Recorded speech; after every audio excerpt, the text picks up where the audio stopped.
আসসালামু আলাইকুম প্রিয় ফুটবল ফ্যান্স। আপনারা নিশ্চয়ই জানেন যে চ্যাম্পিয়ন্স লিগের রাউন্ড অফ 16 এর ফিক্সচারটা প্রকাশিত হয়েছে এবং ড্র শেষে বার্সেলোনা বেনফিকাকে প্রতিপক্ষ হিসেবে পেয়েছে। সে বেনফিকা যাদের বিপক্ষে মাত্র কিছুদিন আগে চ্যাম্পিয়ন্স লিগে একটা অদ্ভুতরে ম্যাচই বার্সা খেলেছে, যেখানে শেষ মুহূর্তে রাফিনার গোলে ম্যাচটা বার্সেলোনা 5-4 ব্যবধানে জিতে নেয়। অর্থাৎ ভালো একটা অভিজ্ঞতা আছে, যদিও বেনফিকা কখনোই সহজ কোনো প্রতিপক্ষ হবে না।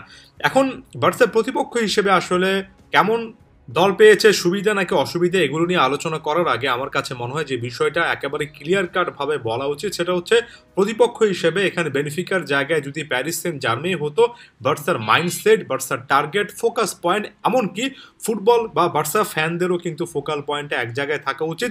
যে কোনো প্রতিপক্ষের বিপক্ষে বার্সাকে ভালো খেলতে হবে। নকআউট স্টেজে এসে প্রত্যেকটা ম্যাচই গুরুত্বপূর্ণ, প্রত্যেকটা ম্যাচই ডু অর ডাই সিচুয়েশন।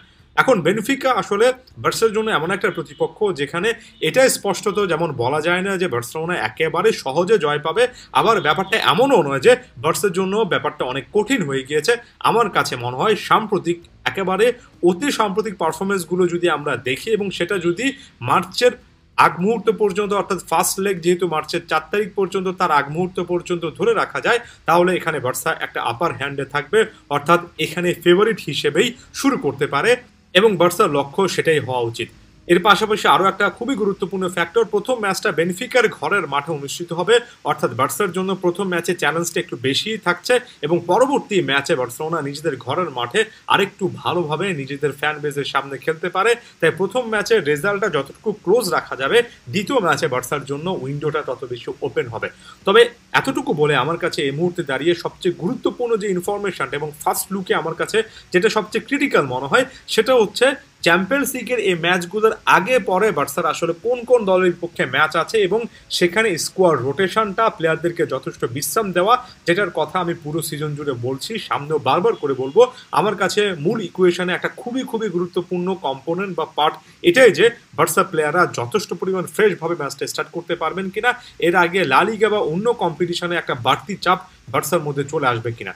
যেমন বেনফিকার বিপক্ষে মার্চের 4 তারিখে ম্যাচের আগে যদি আমি যাই, রিয়াল সোসিয়েদাদের বিপক্ষে কঠিন একটা ম্যাচ রয়েছে মার্চের 1 তারিখে লা লিগাতে।